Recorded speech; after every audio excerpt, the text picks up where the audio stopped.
Hello everyone, it's Shane Kanto, your Wasteland reviewer, and I'm here to review 12 Strong and the declassified story of the horse soldiers. Whatever. It's 12 Strong. And I'm gonna say right off the bat, I took my mom to see this, and if you ask her, this movie gets an A+. And she even posted all over Facebook about it, because my mom loved this movie. And I thought this was a very well done film, and I think they did a really good job with this, to be perfectly honest. And January hasn't been a complete dumping ground this year, which has been nice. And I actually want to check out Den of Thieves, because I know it doesn't have the highest critic review on Rotten Tomatoes, but I've heard some people say this is getting unfairly pushed down on. I'm like, this is an interesting weekend. But anyway, I digress. I'm here to talk about 12 Strong. So this is directed by Nikolai Fugsig. Sorry.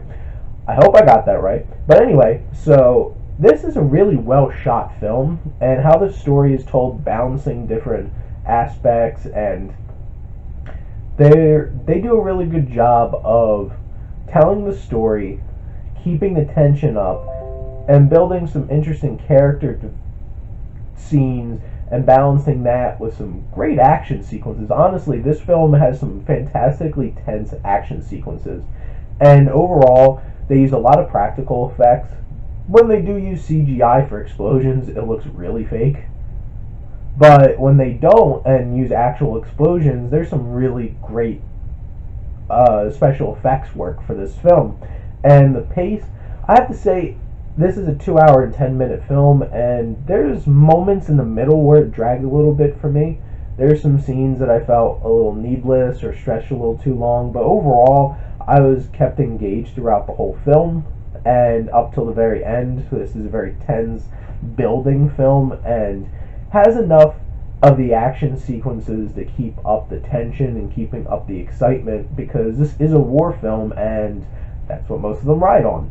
And there's some definitely very emotional moments throughout this film, and totally there's a lot more humor in this than I was expecting, but I probably should have expected it, because that's the thing. A lot of how the soldiers interacted and they spoke with each other, a lot of it was humorous and then taking shots at each other, and it felt really natural to me and built up a lot of chemistry between them, which made me feel like something happening to any of them would mean so much to the rest of them in this group, and that's important.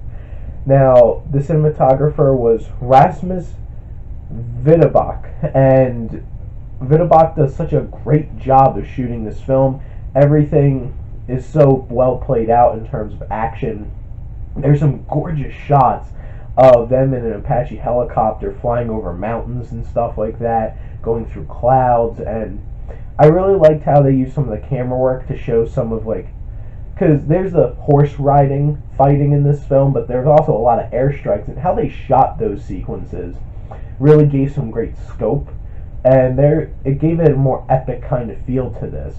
And there's some great shots of the camera looking straight down on the ground and flying over and watching these explosions go off. I thought those were really cool shots, and I thought it was a nice way of trying to shake things up while the action's going on. Is this like Mad Max Fury Road kind of inspirational shot action? No. But from a war film, I think this is a better war film than a lot of war films. And this was written by Ted Talley and Peter Craig.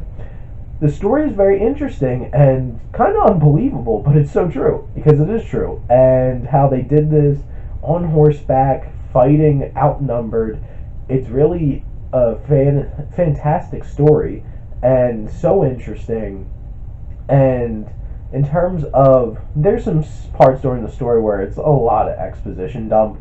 You have a few characters like, hey, I'm here for exposition time, and it's just like, okay, could they have done that in a little more seamless way? Maybe. It kind of took you out a little bit, but overall, I think one of the biggest detractors from this film, I guess for me, is that a few of the characters get a lot of development. You have Chris Hemsworth's character, you have Michael Shannon's character, you have Michael Pena, and the general of the forces that are helping them out in Afghanistan. But a lot of the other characters don't get development at all. Some of them are just like one liner, one liner, one liner. And you do get a little bit more with, I don't remember his name, but I think he's the young man from Moonlight, actually, who's in this film playing one of the soldiers. He gets some moments, but the rest of them, there's 12 of them, it kind of felt more like The Hobbit than Lord of the Rings. If you know what I mean by that, where it's like in Lord of the Rings, there's a whole fellowship. You get a sense of all of them. In The Hobbit, there's generic dwarf 2, generic dwarf 3. There's so like Horse Soldier 1, Horse Soldier 2, and I felt like they deserved a little bit more of fleshing out. The dialogue, as I mentioned, some of it could be very heavy-handed exposition, but also some of it can be really biting and powerful, and there's some great speeches and conversations in this film that I thought were very powerful and inspirational, and I think that's a big thing in a lot of war films.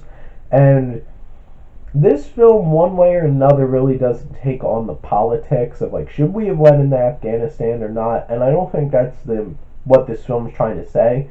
What it's trying to say is about the warrior spirit, and more of, these are men there to fight for their country, and what they have inside them to go out there and fight for their country and fight for their loved ones. And I think that was very powerful in this film. The score by Lorne Balfe, I don't know if I said that right, but I tried. And the score in this is triumphant and powerful and inspirational. There's just one shot of them getting off of a helicopter and all coming straight for the camera, and the music swelling. I'm just like, yeah, I feel pumped. And I love the score in this film. And one quick side note, I think one of the best pieces of casting, was his accent perfect throughout? No. But Chris Hemsworth was so great in this. Segue, now I'm going to talk about the cast. Him being so big and towering over everybody really makes him, I think, was a good choice to have that character towering like that, because he brings some presence wherever he goes, and you know they're going to follow him wherever.